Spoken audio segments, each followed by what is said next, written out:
warahmatullahi wabarakatuh. Nah, gimana kabar anak-anak ibu semua? Pada sehat semua kan?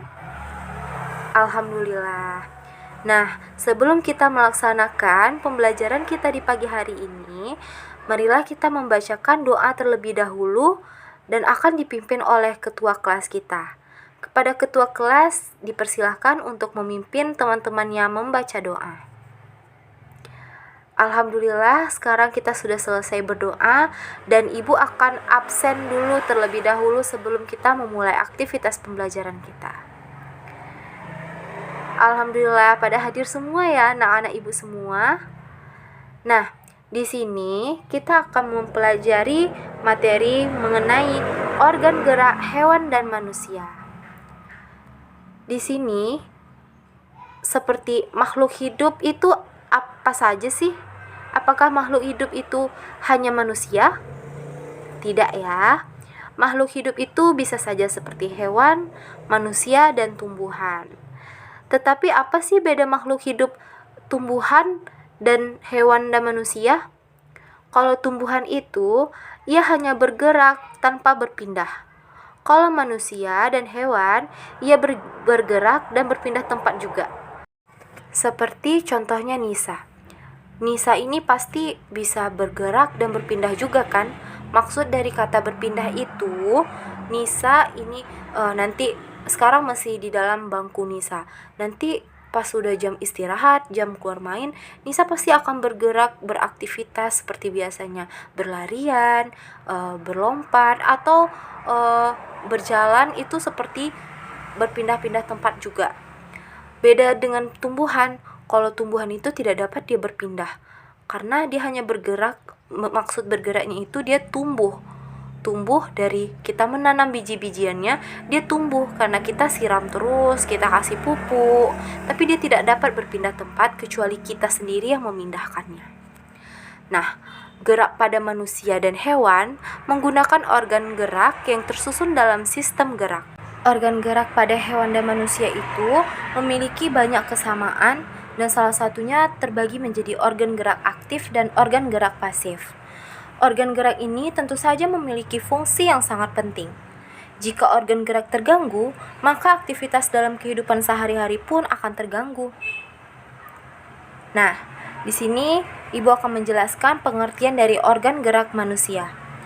Organ hewan dan manusia akan bergerak jika mendapatkan dorongan yang mengenai sebagian atau seluruh tubuhnya.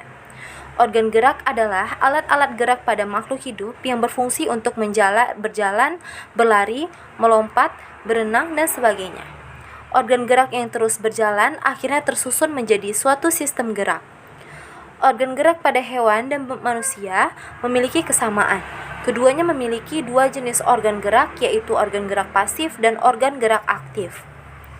Yang pertama, kita akan membahas organ gerak pasif. Organ gerak pasif itu diartikan sebagai alat gerak yang tidak bisa bergerak sendiri. Contohnya, organ gerak pasif itu adalah tulang. Tulang tidak bisa bergerak tanpa adanya alat gerak aktif.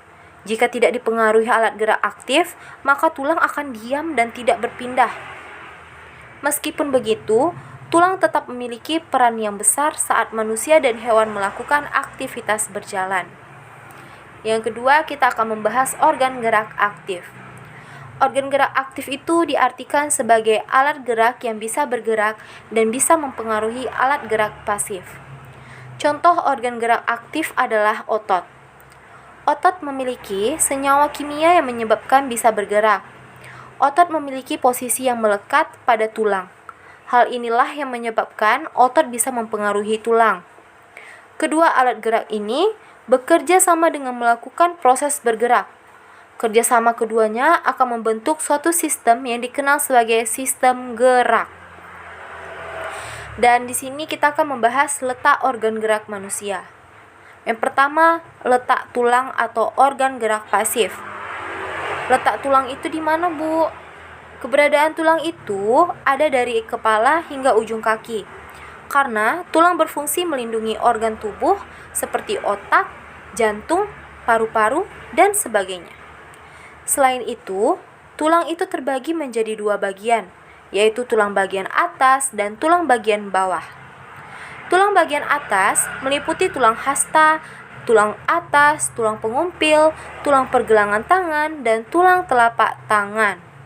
Tulang bagian bawah itu meliputi tulang paha, tulang betis, tulang pergelangan kaki, tulang telapak kaki, hingga tulang jari kaki. Letak otot atau organ gerak aktif, keberadaannya itu, otot itu di mana, Bu? Keberadaan otot juga ada dari kepala hingga ujung kaki. Otot dan tulang merupakan dua bagian yang menjadi satu kesatuan. Otot terbagi menjadi 3, yaitu otot polos, otot lurik, dan otot jantung.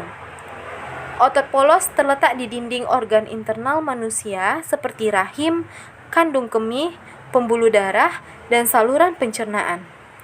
Otot lurik itu melekat pada kerangka dan membentuk sebagian besar jaringan otot tubuh.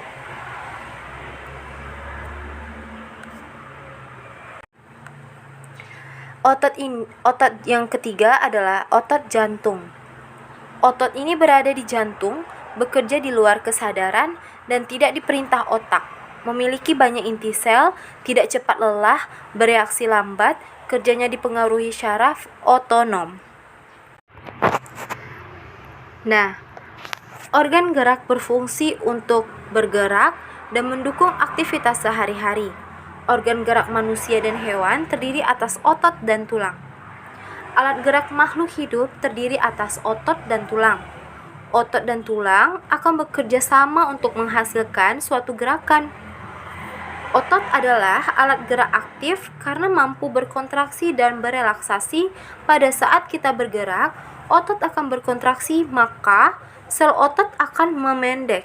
Nah, ketika kita istirahat atau tidak melakukan gerakan otot akan berelaksasi, maka sel otot akan memanjang atau kembali ke bentuk semula. Otot tersusun atas sel-sel otot yang bekerja bersama membentuk suatu jaringan otot. Tulang atau rangka adalah alat gerak pasif. Hal ini dikarenakan tulang hanya dapat bergerak karena ada bantuan otot. Tulang adalah penyusun rangka tubuh manusia. Tulang mampu bergerak karena digerakkan oleh otot. Otot akan melekat pada tulang untuk melakukan gerakan berkontraksi dan berelaksasi. Sistem rangka manusia tersusun atas rangka aksial dan rangka anggota gerak. Alat gerak makhluk hidup itu ada kaki, sayap, sirip atau otot perut, dan alat gerak itu berfungsi sebagai, kalau kaki itu berfungsi untuk berjalan, berlari, sayap itu untuk terbang, sirip untuk berenang, dan otot perut untuk berjalan seperti pada siput dan ular. Nah, Ibu harap anak-anak Ibu mengerti tentang materi yang sudah Ibu sampaikan di pagi hari ini. Nah, Ibu akan memberi beberapa pertanyaan dan kita akan membahasnya secara bersama-sama. Nah, pertanyaan pertama itu ada, tuliskan tentang karakteristik rangka mamalia. Apa ada yang tahu? Baiklah, Ibu akan menjelaskan dan kita akan bahas bersama-sama. Karakteristik rangka mamalia itu adalah kuda memiliki tulang-tulang kokoh dan kuat untuk menopang tubuhnya. Otot-ototnya yang elastis dan kuat yang terhubung dengan tulang-tulangnya menyebabkan kuda dapat berlari sangat kencang dibandingkan mamalia yang lain. Pada saat kuda bergerak, maka kaki kuda paling belakang memberikan dorongan agar kuda dapat maju ke arah depan. Kencang atau lambatnya kuda berlari tergantung pada kuat atau lemahnya saat kaki belakang memberikan gerakan pada kaki belakangnya. Itu kita ambil saja dari kuda ya, contoh mamalianya. Nah, yang kedua, Ibu ada pertanyaan, jelaskan tentang sistem gerak pada hewan. Apa ada yang tahu? Tadi kita udah bahas atau belum ya? Oke, kita akan bahas sama-sama. Menurut jenisnya, Hewan dibagi menjadi dua, yaitu hewan yang bertulang belakang atau vertebrata dan hewan yang tidak memiliki tulang belakang atau avertebrata. Sistem gerak yang terdapat pada vertebrata dan avertebrata memiliki fungsi yang sama, yaitu berhubungan dengan bentuk rangka dan tubuh hewan. Walaupun hewan tersebut berpindah tempat dengan cara yang berbeda satu sama lain. Nah, yang ketiga, ada pertanyaan jelaskan tentang sistem gerak hewan vertebrata. Barusan kita bahas ya. Ciri utama hewan vertebrata itu memiliki tulang dalam atau endoskeleton yang berfungsi sebagai penopang berat badannya. Otot dan tulang saling menempel membentuk struktur endoskeleton. Nah, yang keempat, ada pertanyaan jelaskan tentang sistem gerak pada ikan nih. Habitat ikan yaitu hidup di air di mana air memiliki massa jenis lebih besar daripada massa jenis berat badan ikan. Hal inilah yang menyebabkan ikan-ikan baik yang hidup di air tawar maupun di air laut memiliki gaya angkat yang lebih tinggi pada saat berada di dalam air. Selain itu, ikan juga memiliki sirip yang membuat ikan dapat berenang leluasa ke sana kemari dengan lincah di dalam air dengan hanya mengeluarkan energi yang sedikit. Nah, yang kelima nih, yang terakhir pertanyaan dari Ibu. Tuliskan tentang karakteristik rangka amfibia. Jadi Ibu belum menjelaskan ya mengenai rangka amfibia tadi. Sekarang kita bahas. Selain itu, bentuk tulang kepala katak berukuran kecil dan hanya memiliki sedikit tulang. Ini kita ambil dari katak. Hal ini menyebabkan tulang kepala katak sangat ringan namun kuat. Selain itu, postur badan katak juga ditopang oleh tulang belakang yang dapat menahan berat tubuh bagian belakang dan bagian depan katak. Katak memiliki kaki yang sangat panjang dan otot-otot yang kekar dan solid. Agar katak mudah saat berenang, kaki katak memiliki selaput renang. Selaput renang ini sangat berguna bagi katak saat sedang berenang di dalam air. Dengan adanya selaput renang itu, katak dapat bergerak lincah di dalam air. Nah, sampai di situ, apakah ada yang ingin bertanya lagi?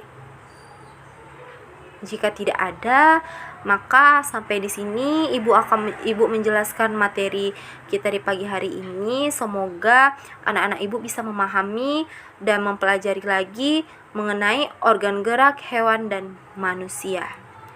Dan sekian penjelasan dari Ibu akhiri. Assalamualaikum warahmatullahi wabarakatuh. Selamat pagi anak-anak Ibu semua. Sampai berjumpa lagi ya.